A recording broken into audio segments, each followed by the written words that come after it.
శ్రీ గణేశాయ నమః. శారదా గురుభ్యో నమః. ఈటీవీ లైఫ్ ఆధ్యాత్మిక ఛానల్ ప్రేక్షకులకు శుభోదయం. శ్రీరస్తు కార్యక్రమానికి శుభస్వాగతం. కార్యక్రమంలో శుభతిథి అంశంలో నేటి పంచాంగ వివరాలు చూద్దాం.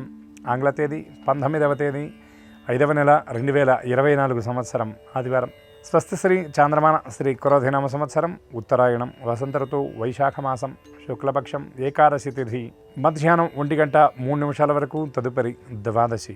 హస్తా నక్షత్రం రాత్రి 2:48 వరకు తదుపరి చిత్తా నక్షత్రం. వజ్రయోగం ఉదయం 11:25 వరకు తదుపరి సిద్ధియోగం. భద్రకరణం మధ్యాహ్నం 1:09 వరకు తదుపరి భవకరణం. వర్జ్యం ఉదయం 9:32 నుండి 11:18 వరకు. దుర్ముహూర్తం సాయంత్రం 4:47 నుండి 5:38 వరకు. అమృత ఘడియలు రాత్రి 8:09 నుండి 9:55 వరకు. నేటి రాహుకాలం సాయంత్రం 4:30 నుండి 6 గంటల వరకు. యమగండం మధ్యాహ్నం 12 గంటల నుండి 1:30 వరకు. ఇక నేటి విశేషం సర్వ ఏకాదశి. ఈనాడు ఒక్కొక్క మాసంలో వచ్చేటటువంటి ఏకాదశికి ఒక్కొక్క ప్రత్యేకమైనటువంటి పేరు మనకి పురాణాల ద్వారా చెప్పబడుతుంది. అటువంటి వాటిల్లో ఈ వైశాఖ మాసంలో వచ్చేటటువంటి శుక్లపక్ష ఏకాదశిని మోహిని ఏకాదశి అని పిలుస్తారు. ఈ ఏకాదశి యొక్క వైశిష్ట్యం అనేక గ్రంథాలలో అనేక విధాలుగా చెప్పబడింది. వాటిల్లో కొన్ని ముఖ్యమైన విషయాలను కనుక మనం గమనించినట్లయితే ఏకాదశి మహాత్మ్యాన్ని పాండవుల్లో పెద్దవాడైనటువంటి ధర్మరాజుకు సాక్షాత్తు భగవానుడైనటువంటి కృష్ణ పరమాత్మ చెప్పాడు. చెప్తూ, ఓ ధర్మరాజా, వైశాఖ శుద్ధ ఏకాదశిని మోహిని ఏకాదశి అంటారు. దీని విశేషాన్ని సాక్షాత్తు రామచంద్ర భగవానుడికి వశిష్ఠుల వారు తెలియజేశారు. ఒకనాడు రామచంద్రుడు, స్వామి, నేను భార్యా వియోగంతో ఇన్ని రకాల ఇబ్బందులను నేను అనుభవిస్తున్నాను. ఇతఃపూర్వం నేను వనవాసానికి వెళ్ళాను. అక్కడ నా భార్యని రావణాసురుడు చెరపట్టాడు. అనేక కష్ట నష్టాలను అనుభవించి రావణుండి సంహరించి సీతాదేవిని నేను మళ్ళీ చేతపట్టుకుని అయోధ్య నగరానికి రాగలిగాను. కానీ కారణాంతరముల చేత మళ్ళీ సీతను అడవులకు పంపించవలసి వచ్చింది. ఇటువంటి నా ఈ బాధలు ఏవైతే ఉన్నాయో ఇవన్నీ కూడా ప్రజలు పడకుండా ఉండడం కోసం ఏదైనా ఉపాయాన్ని వ్రతాన్ని తెలియజేయమని వశిష్ఠుల వారిని సాక్షాత్తు రామచంద్రుడు అడిగినప్పుడు, ఓ రామచంద్ర, నీవు సర్వజ్ఞుడవు, నీకు అన్నీ తెలుసు. ఏకాదశి వ్రతం చాపి అత్యంత దుర్లభం. ఈ వ్రతం ఏకాదశి వ్రతం చాలా దుర్లభమైంది. ఈ ఏకాదశి వ్రతాన్ని ఎవరైతే విధి విధాన పురస్సరంగా చేస్తారో వారికి సమస్త కామ్యసిద్ధి కలుగుతుంది. సమస్త కర్మబంధాల నుండి కూడా విముక్తి లభిస్తుంది. అందున మాధవ మాసంగా చెప్పబడినటువంటి వైశాఖ మాసంలో మధుసూదన అనేటటువంటి నామంతో విష్ణువు ఆరాధింపబడతాడు. అటువంటి ఈ మధుసూదన ఏకాదశి మోహిని ఏకాదశిగా పిలువబడేటటువంటి వైశాఖ శుద్ధ ఏకాదశి నాడు విధి విధాన పురస్సరంగా ఎవరైతే ఏకాదశి వ్రతాన్ని చేస్తారో వాళ్ళకి సమస్తమైనటువంటి ఈతి బాధలన్నీ కూడా తొలగిపోతాయ్యా. సమస్త దుఃఖాలు శోకాలు అన్నీ కూడా నశింపబడతాయి. సమస్త సంపదలు కూడా సిద్ధింపబడతాయి అని సాక్షాత్తు వశిష్ఠుల వారు రామచంద్రుడికి తెలియజేస్తే, తన రాజ్యంలో ఉన్నటువంటి ప్రజలందరూ కూడా ఇటువంటి కష్ట నష్టాలకు గురవ్వకూడదు అని వైశాఖ శుద్ధ ఏకాదశి నుండి అందరూ కూడా ఏకాదశి వ్రతాన్ని చేసే విధంగా రామచంద్రుడు ప్రోత్సహించినట్టుగా సాక్షాత్తు ధర్మరాజుకి కృష్ణ పరమాత్మ తెలియజేసినట్టుగా ఏకాదశి మహత్యంలో చెప్పబడుతుంది. ఈ ఏకాదశి వ్రతం చేయడం చాలా విశేషం. విష్ణు భగవానుడి యొక్క పరిపూర్ణమైనటువంటి కరుణాకిరణ ప్రసారం ఏకాదశి వ్రతం చేసినటువంటి వాళ్ళ మీద జరుగుతుంది. అందులో ఈ రోజున సత్యదేవుని యొక్క దివ్య కళ్యాణ మహోత్సవం కూడా అన్నవర క్షేత్రంలో జరగబోతుంది. సత్యనారాయణం దేవం వందేహం కామదం ప్రభుం లీలయా వితతం విశ్వం ఏన తస్మై నమో నమః అని సత్యదేవుడి యొక్క ప్రార్థనలో చెప్పబడుతుంది. స్వామి వైభవాన్ని చెప్తూ, శ్రీమద్ అన్నవర క్షేత్రే పంపాతీర నివాసినం వీరవెంకట సత్యేశం ప్రణమామి సదాముదం అని స్వామికి నమస్కారం చేస్తారు. అటువంటి సత్యదేవుని యొక్క దివ్య కళ్యాణ మహోత్సవం మోహిని ఏకాదశి, ఈ రెండు పర్వాలు ఈనాడు. కాబట్టి ఈ దివ్య పర్వం నాడు ఇతోధికంగా విష్ణువుకి తులసీ దళాలతో అర్చన చేసి ఆయన స్తోత్రపారాయణ చేసి సభక్తికంగా ఆయనకి నమస్కారం చేస్తే చాలు. ఆ వినమ్రంగా భక్తిపూర్వకంగా చేసేటటువంటి నమస్కారం సమస్త శుభాలను అందరికీ అందజేస్తుంది. అటువంటి విష్ణు కృప అందరికీ పరిపూర్ణంగా ఉండాలని ఆశిస్తూ స్వస్తి.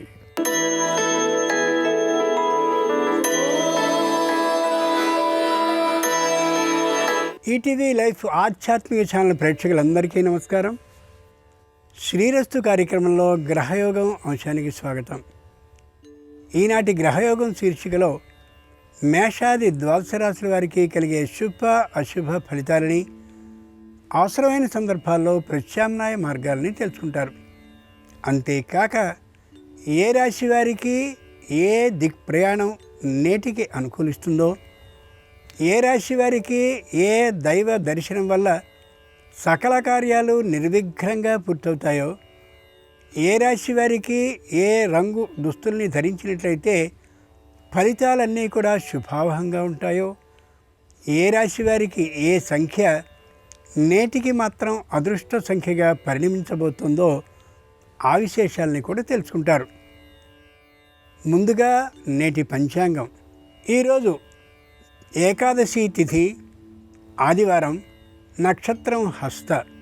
నేటి విశేషం: ఈరోజు మోహిని ఏకాదశి. ఇంతేకాక అన్నవరంలో శ్రీ వీర వెంకట సత్యనారాయణ స్వామివారి కళ్యాణ మహోత్సవం కూడా. ఇక నేటి గ్రహస్థితిని పరిశీలించి చూద్దాం.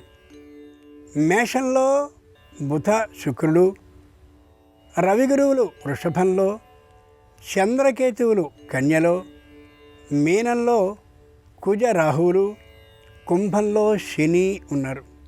ఈ గ్రహస్థితి ఆధారంగా ద్వాదశ రాశి వారి ఫలితాలని క్రమంగా పరిశీలించి చూద్దాం. ముందుగా మేషరాశి.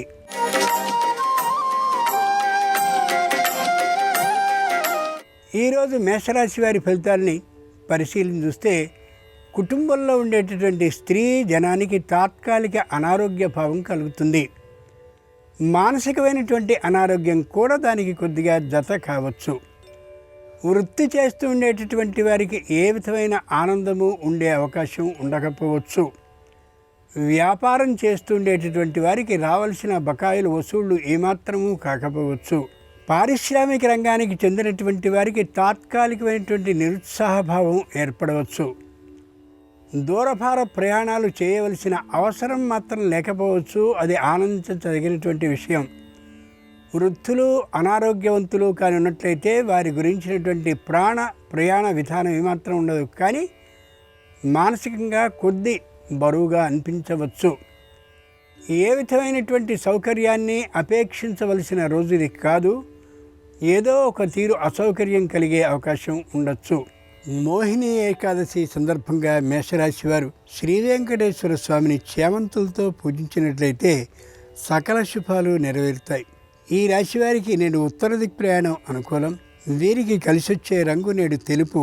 నేటి అదృష్ట సంఖ్య 7.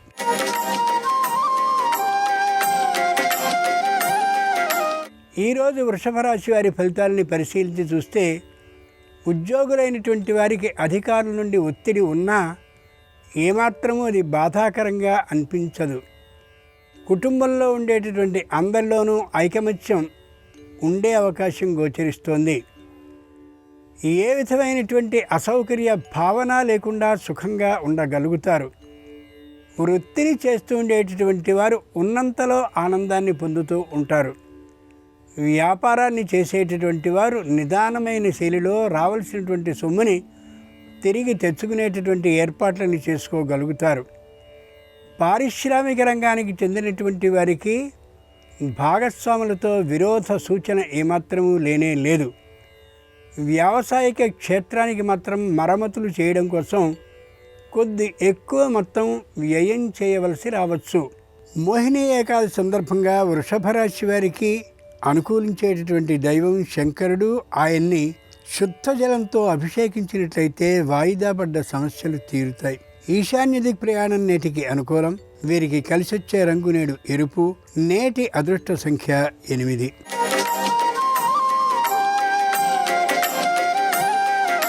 ఈరోజు మిథున రాశి వారి ఫలితాలని పరిశీలించి చూస్తే, దాంపత్యంలో తాత్కాలికమైనటువంటి మనోభిప్రాయ భేదం కలగవచ్చు. వృత్తి చేస్తూ ఉండేటటువంటి వారికి ఆదాయం మధ్యమంగా ఉంటుంది. ఉద్యోగాన్ని చేస్తూ ఉండేటటువంటి వారికి పై అధికారుల ఒత్తిడి లేకపోయినా పనిభారం బాగా పెరిగి చేయవలసినటువంటి కారణంగా మానసికంగా ఇబ్బంది అనిపిస్తూ ఉంటుంది. ముఖ్యంగా వైద్య వృత్తిని చేసేవారికి, అలాగే న్యాయవాద వృత్తిని చేసేటటువంటి వారికి, లోహాల పరిశ్రమకి సంబంధించినటువంటి వారికి మరింత ఒత్తిడి గోచరించే అవకాశం ఉంది. వ్యావసాయికమైనటువంటి క్షేత్రం ద్వారా ఆదాయం మధ్యమంగా ఉంటుంది. అయితే ముందు నాటికి విశేష లాభం కలుగుతుందనే ధైర్యం ఖచ్చితంగా కనిపిస్తుంది. ప్రభుత్వానికి చెల్లించవలసినటువంటి పన్నులన్నిటినీ సక్రమంగా చెల్లించినటువంటి కారణంగా ఏ విధమైన జరిమానాలు ఉండవు. మోహిని ఏకాదశి సందర్భంగా మిథున రాశి వారికి అనుకూలించే దైవం సూర్యభగవానుడు. సూర్యుణ్ణి ఎర్ర మందారాలతో కానీ అర్చించినట్లయితే సమస్యలన్నీ పరిష్కరింపబడతాయి. దక్షిణ దిక్ ప్రయాణం నేడు ఈ రాశి వారికి అనుకూలం. వీరికి కలిసొచ్చే రంగు నేటికి నీలం. నేటి అదృష్ట సంఖ్య 6.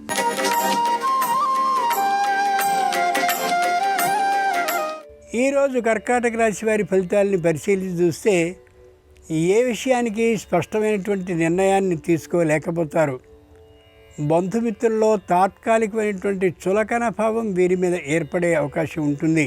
దూర ప్రదేశాలకి ఇక్కడి నుండి ఎన్నెన్నో వస్తువుల్ని పంపించవలసి వచ్చే కారణంగా వ్యయం అధికమయ్యే అవకాశం గోచరిస్తోంది. సంతానం కాని విదేశాల్లో ఉన్నట్లయితే వారిని ఆహ్వానిస్తారు తప్ప వారు వచ్చే అవకాశం ఏమాత్రము ఉండదు. విదేశాలకి వీరు వెళ్ళాలని ప్రయత్నాన్ని చేస్తారు, కానీ తాత్కాలికమైన అనారోగ్యం వీరికి అవకాశాన్ని ఇవ్వకపోవచ్చు. ఉద్యోగాన్ని చేస్తూ ఉండేటటువంటి వారికి మానసికమైన శ్రమ తప్పనిసరి అవుతుంది. ముఖ్యంగా భాగస్వాములతో సామాన్యమైనటువంటి విరోధాలు ఏర్పడతాయి, కానీ వ్యాపారస్తులకి అది ఏమి ఇబ్బందిని కలిగించే అంశంగా ఉండకపోవచ్చు.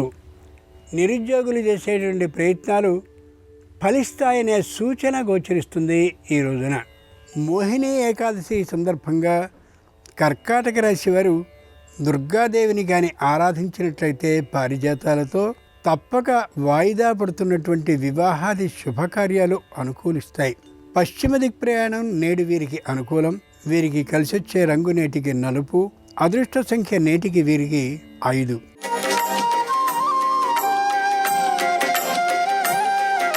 ఈరోజు సింహరాశి వారి ఫలితాలని పరిశీలించి చూస్తే మంచి ధైర్యంతో ఉంటారు.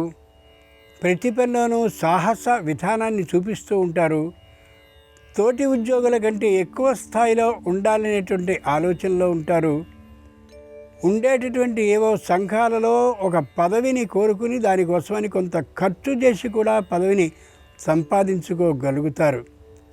ముఖ్యంగా తమకున్నటువంటి ఏ భూమి ఉన్నదో, అలాగే ఇతరమైనటువంటి గృహాలు మొదలైనటువంటి ఉన్నాయో ఆ స్థిరాస్తుల్ని తాత్కాలికంగా తాకట్టు పెట్టాలనేటటువంటి ఆలోచనకు వస్తారు. అది ఏమాత్రము సరికాదు. కుటుంబంలో సంతానం విదేశాల్లో కానీ లేదా స్వదేశంలో దూర ప్రదేశాల్లో కానీ పనిచేస్తూ ఉన్నట్లయితే వారిని చూడడం కోసం ఎక్కువ మొత్తంలో ఖర్చు చేసుకుంటూ కనిపిస్తారు. మోహిని ఏకాదశి సందర్భంగా సింహరాశి వారికి అనుకూలించే దైవం పార్వతీదేవి. ఆమెని తెల్లతామరలతో కానీ అర్చించినట్లయితే అపకీర్తి అపనిందలు తొలగిపోయే అవకాశం ఉంటుంది. నేటికి వీరికి తూర్పు దిక్ ప్రయాణం అనుకూలం. కలిసొచ్చే రంగు ఎరుపు. నేటి అదృష్ట సంఖ్య 4.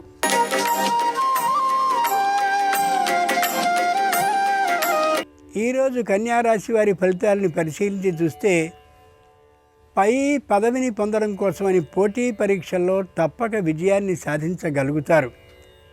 అయినా ఉద్యోగం వెంటనే లభించే అవకాశం మాత్రం ఉండకపోవచ్చు. అధికారులతో సమన్వయ భావంతో వ్యవహరిస్తారు. అయినా పై అధికారికి ఏమాత్రపు ఇష్టము వీరి మీద తాత్కాలికంగా పుట్టకపోవచ్చు. ఉద్యోగపు పని మీద దూరభార ప్రయాణాలని చేయవలసి రావచ్చు, కానీ శారీరక అనారోగ్యం కారణంగా వెళ్ళలేకపోవచ్చు. ఇబ్బంది ఏమాత్రం ఉండదు. వ్యావసాయికమైనటువంటి ఆదాయం కోసం తీవ్ర కృషిని చేస్తారు, కానీ వాతావరణం అనుకూలించక అది అనుకూలించే అవకాశం ఉండకపోవచ్చు. విద్యార్థులు చేసే ప్రయత్నాలు ఫలిస్తాయి, కానీ ఆ ఫలితం సరిపోనటువంటి ఫలితంగా ఉంటుంది. తీవ్రమైన కృషి చేయాలనే విషయాన్ని పరోక్షంగా అర్థం చేసుకోగలుగుతారు. కన్యారాశి వారికి మోహిని ఏకాదశి సందర్భంగా భవానీదేవి ఆరాధనని కానీ గన్నేరు పూలతో కరవేరాలు అంటారు వాటితో కానీ చేసినట్లయితే వాయిదా పడుతున్నటువంటి శుభకార్యాలన్నీ కూడా చేరువ అయ్యే అవకాశం ఉంటుంది. ఆగ్నేయ దిక్ ప్రయాణం నేటికి వీరికి అనుకూలం. వీరికి కలిసొచ్చే రంగు నేటికి ఆకుపచ్చన. నేటి వీరి అదృష్ట సంఖ్య 3.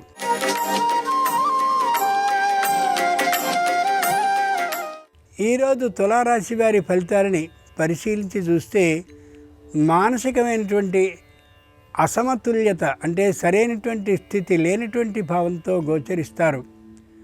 అందరితోనూ అనుకూల భావంతో ప్రవర్తించాలని అనుకుంటారు, కానీ అది సాధ్యపడకపోవచ్చు.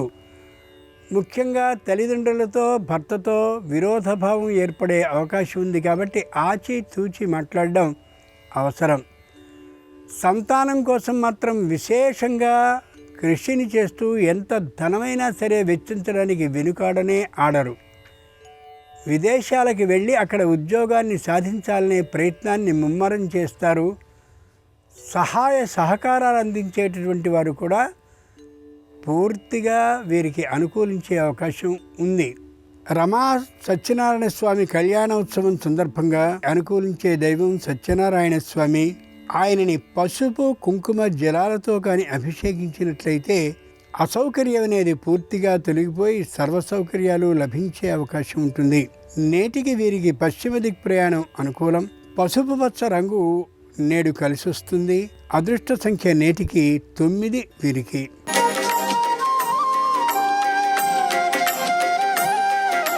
ఈరోజు వృశ్చిక రాశి వారి ఫలితాలని పరిశీలించి చూస్తే మానసికంగాను శారీరకంగాను అలసిపోయే అవకాశం గోచరిస్తోంది. స్వదేశం నుండి తల్లి కానీ తండ్రి కానీ లేక తల్లిదండ్రులు ఇరువురు కానీ వచ్చే అవకాశం ఉంది. అనేకమైనటువంటి ప్రదేశాలని చూపించడం కోసమని ఎక్కువసేపు వాహనాన్ని నడపవలసిన అవసరం రావచ్చు. శారీరకమైనటువంటి ఆరోగ్యాన్ని చూసుకొని మాత్రమే ప్రయాణించడం అవసరం ఎవరికైనా ఈ రాశి వారికి. ఉద్యోగంలో చిన్నమైనటువంటి ఇబ్బందులు వస్తూ ఉంటాయి, కానీ పెద్ద గాలికి మేఘాలు చెదిరిపోయినట్టుగా అలా చెదిరిపోయే అవకాశమే గోచరిస్తోంది. పెట్టుబడిని పెట్టవలసినటువంటి సందర్భంలో ఆలోచించి మాత్రమే పెట్టుబడిని పెడతారు. రమాసహిత సత్యనారాయణ స్వామి వారి కళ్యాణోత్సవ సందర్భంగా వృశ్చిక రాశి వారు కానీ నందివర్ధనాలతో ఆంజనేయుణ్ణి పూజించినట్లయితే చెప్పలేనటువంటి ధైర్య సాహసాలు సొంతం అవుతాయి. నేటికి వీరికి ఉత్తర దిక్ ప్రయాణం అనుకూలం.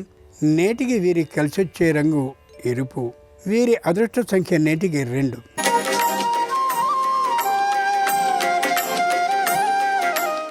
ఈరోజు ధనురాశి వారి ఫలితాలని పరిశీలించి చూస్తే తాత్కాలికమైనటువంటి శారీరక అశ్రద్ధ కారణంగా అనారోగ్యం ప్రవేశించే అవకాశం ఉంది. విశేషమైనటువంటి వైద్యాన్ని చేయించుకోవాల్సిన అవసరం ఉండకపోవచ్చు, కానీ తప్పనిసరిగా వైద్యుడిని దర్శించాల్సిన అవసరమైతే ఉంది. ముఖ్యంగా నేత్రాలకి సంబంధించినటువంటి అనారోగ్యాన్ని పరిశీలించుకోవాలి. వెంటనే ఆలస్యం చేయడం అంత సరైనటువంటి అంశం కాకపోవచ్చు.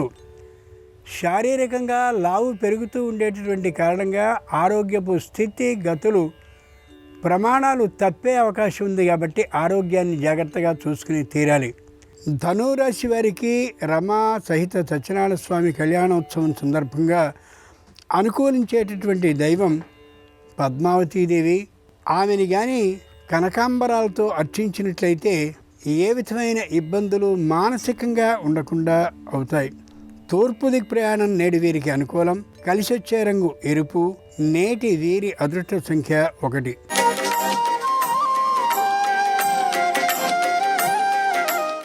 ఈరోజు మకర రాశి వారి ఫలితాలని పరిశీలించి చూస్తే ఏం చేస్తున్నారో ఏం జరగబోతోందో అంచనా వేయలేనటువంటి పరిస్థితిలో ఉండొచ్చు ఈ రాశివారు.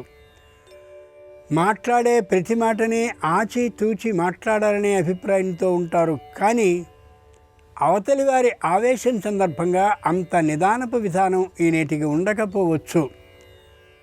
వారి పరోక్షంలో వారి ఇంటికి సంబంధించిన ఒక నిర్ణయాన్ని ఇతరులు తీసుకునే ఆలోచన కలిగే అవకాశం ఉంది కాబట్టి ఖచ్చితంగా ఆ విషయం గురించిన ఆలోచనతో ఉండడం, ఇంటిని అట్టిపెట్టుకుని ఉండడం, అలాగే అమ్మదలిచిన స్థలాన్ని కూడా జాగ్రత్తగా పరిశీలించుకుంటూ ఉండడం చాలా చాలా అవసరం ప్రస్తుతానికి.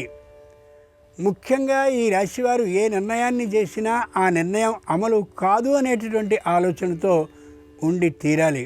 మోహిని ఏకాదశి సందర్భంగా మకర రాశి వారు శ్రీ వెంకటేశ్వర స్వామిని చేమంతులతో అర్చించినట్లయితే మానసికమైన ఉత్సాహం కలుగుతుంది.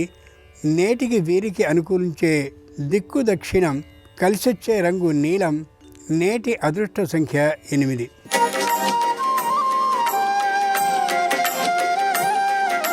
ఈరోజు కుంభరాశి వారి ఫలితాలని పరిశీలించి చూస్తే తాత్కాలికమైన నిరుత్సాహ భావన ఏర్పడుతుంది. శరీరం నిండుగా ఆర్థికమైనటువంటి లాభం కోసం వ్యాపారంలో చిన్న చిన్న మార్పుల్ని, మెళుకువల్ని చేపడతారు. లాభం ఎలా ఉన్నప్పటికీ కూడా ఉత్సాహం మాత్రం తగ్గకుండా పని చేసుకోగలుగుతారు. అయిన వారిలో ఉద్యోగాన్ని చేసి విరమించినటువంటి వారు ఎవరున్నారో, అలాగే వ్యాపారాన్ని చేస్తూ తాత్కాలికంగా ముగించుకున్నటువంటి వారు ఎవరున్నారో వారి సహాయాన్ని కానీ యాచించినట్లయితే పనులన్నీ సక్రమంగా అయ్యే అవకాశం గోచరిస్తోంది. కుటుంబంలో ఉన్నటువంటి వారితో కానీ, అధికారులతో కానీ, ఉద్యోగులతో, తోటివారితో, కింది వారితో కానీ పట్టుదల భావం కానీ లేకుండా ఉన్నట్లయితే చక్కగా అన్నీ అనుకూలంగానే సాగుతాయి. మోహిని ఏకాదశి సందర్భంగా కుంభరాశి వారికి అనుకూలించే దైవం హయగ్రీవుడు. ఆయనని పసుపు కుంకుమ జలాలతో అభిషేకించినట్లయితే తప్పక అనుకూల ఫలితాలు లభించి తీరుతాయి. నేటికి వీరికి ఉత్తర దిక్ప్రయాణం అనుకూలం. వీరికి అనుకూలించే రంగు నేటికి ఎరుపు, అదృష్ట సంఖ్య నేటికి 2.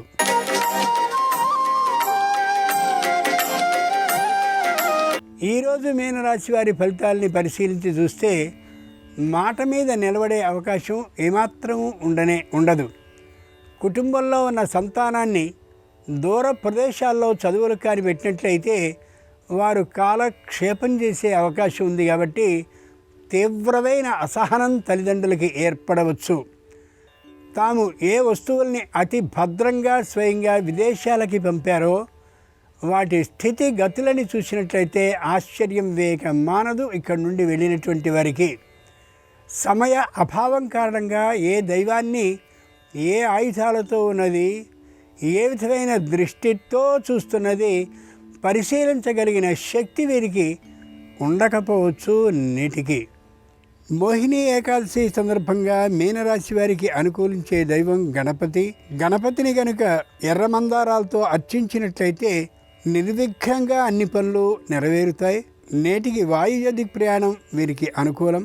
అనుకూలించే రంగు పసుపు బొచ్చన. నేటి వీరి అదృష్ట సంఖ్య 4. ఇవి ఈనాటికి ద్వాదశ రాశుల వారికి కలిగే శుభ అశుభ ఫలితాలు. మోహిని ఏకాదశి, అలాగే అన్నవరం శ్రీవీర వెంకట సత్యనారాయణ స్వామి వారి కళ్యాణోత్సవం సందర్భంగా ద్వాదశ రాశుల వారికి సకల శుభాలు ప్రాప్తించాలని ప్రార్థిస్తూ స్వస్తి. నమస్కారం. శ్రీరస్తు కార్యక్రమంలో పరిహారాలు పరిష్కారాలు అనే శీర్షికకి స్వాగతం. ఈరోజు మోహిని ఏకాదశి, అన్నవరం సత్యదేవుని కళ్యాణోత్సవం. ఈ సందర్భంగా ఎలాంటి ప్రత్యేకమైన పరిహారాలు పాటిస్తే సకల శుభాలను సిద్ధింపజేసుకోవచ్చో నేటి పరిహారాలు పరిష్కారాలు అనే శీర్షికను పరిశీలిద్దాం. ప్రధానంగా మోహిని ఏకాదశి సందర్భంగా గృహంలో లక్ష్మీనారాయణల చిత్రపటాన్ని పూజా మందిరంలో ఏర్పాటు చేసి ఆ చిత్రపటానికి గంధం బొట్లు, కుంకుమ బొట్లు అలంకరించాలి. లక్ష్మీనారాయణల చిత్రపటం దగ్గర వెండి ప్రమిదలో ఆవు నెయ్యి పోసి 3 ఒత్తులు విడిగా వేసి దీపాన్ని వెలిగించాలి. లక్ష్మీనారాయణల చిత్రపటానికి తులసి మాలికను అలంకరించాలి. తులసి దళాలతో, పసుపచ్చటి చామంతి పూలతో లక్ష్మీనారాయణల చిత్రపటానికి పూజ చేస్తూ ఓం లక్ష్మీనారాయణాయ నమః అనే మంత్రాన్ని 21 సార్లు జపించాలి. ఆ తర్వాత మీ ఇంటి ఆవరణలో పెరిగిన మొక్కల పుష్పాలతో కూడా పూజ చేయాలి. అదేవిధంగా పచ్చకర్పూరంతో హారతి ఇవ్వాలి. తీపి పదార్థాల్లో పచ్చకర్పూరం కలిపి ఆ తీపి పదార్థాలు నైవేద్యంగా సమర్పించి ప్రసాదంగా స్వీకరించాలి. ఈ ప్రత్యేకమైనటువంటి పూజ నిర్వహించడం ద్వారా లక్ష్మీనారాయణల సంపూర్ణమైన అనుగ్రహం కలుగుతుంది. అయితే ఈ పూజా కార్యక్రమాన్ని నిర్వహించటం వీలు కాని వాళ్ళు ఓం నమో నారాయణాయ అనే అష్టాక్షరి మంత్రాన్ని వీలైనన్ని సార్లు మనస్సులో స్మరించుకున్నా కూడా మోహిని ఏకాదశి సందర్భంగా విష్ణు కృపకు పాత్రులై వృత్తి ఉద్యోగ వ్యాపార రంగాల్లో మంచి సత్ఫలితాలను సిద్ధింపజేసుకోవచ్చు. అలాగే ఏకాదశి వ్రతం సందర్భంగా ఈ రోజంతా ఉపవాసం ఉండి మర్నాడు ఎవరికైనా భోజనం పెట్టి ఆహారం స్వీకరిస్తే మంచిది. అలా ఉండలేని వాళ్ళు పాలు పళ్ళు ఆహారంగా స్వీకరిస్తూ ఉపవాసం ఉండవచ్చు. అలా కూడా ఉండలేని వాళ్ళు హరినక్తం ఆచరించవచ్చు. హరినక్తం అంటే రాత్రి సమయంలో గోధుమ రవ్వతో తయారు చేయబడిన పదార్థాలు ఆహారంగా స్వీకరించినా కూడా ఏకాదశి వ్రతం చేసినటువంటి ఉపవాసం ఉన్నటువంటి విశేషమైన ఫలితాన్ని సిద్ధింపజేసుకోవచ్చు. అలాగే దగ్గరలో ఉన్న విష్ణు సంబంధమైన ఆలయానికి వెళ్ళి ధ్వజస్తంభం దగ్గర దీపాన్ని వెలిగించి విష్ణు ఆలయంలో 2 లేదా 4 లేదా 6 లేదా 8 ప్రదక్షిణలు చేయటం ద్వారా వృత్తి ఉద్యోగ వ్యాపార రంగాల్లో విష్ణుమూర్తి అనుగ్రహం కలిగి మంచి పురోభివృద్ధిని సాధించవచ్చు. అలాగే విష్ణు ఆలయంలో భక్తులకు ప్రసాద వితరణ చేయటం, విష్ణు ఆలయంలో ఉన్న మొక్కలకు నీళ్లు పోయటం, ఆలయం ముందు ముగ్గులు వేయటం ద్వారా కూడా విష్ణుమూర్తి అనుగ్రహానికి పాత్రులై సకల శుభాలను సిద్ధింపజేసుకోవచ్చు. ఈ ప్రత్యేకమైన పరిహారాలు పాటించండి. వీలైతే సత్యనారాయణ స్వామి వ్రతాన్ని ఆచరించడం ద్వారా సకల శుభాలను సిద్ధింపజేసుకోండి. అలాగే గృహయోగాన్ని సిద్ధింపజేసుకోవటానికి సోమవారం సందర్భంగా ఈశ్వరుణ్ణి ఏ విధంగా పూజించాలో, గృహయోగం కోసం పాటించవలసిన ముఖ్యమైనటువంటి పరిహారాలేంటో రేపటి పరిహారాలు పరిష్కారాలు అనే శీర్షికను పరిశీలిద్దాం. నమస్కారం. ఈ కార్యక్రమాన్ని తిరిగి చూడాలనుకుంటే www.youtube.com/ETV Life Spiritual లో చూడవచ్చు.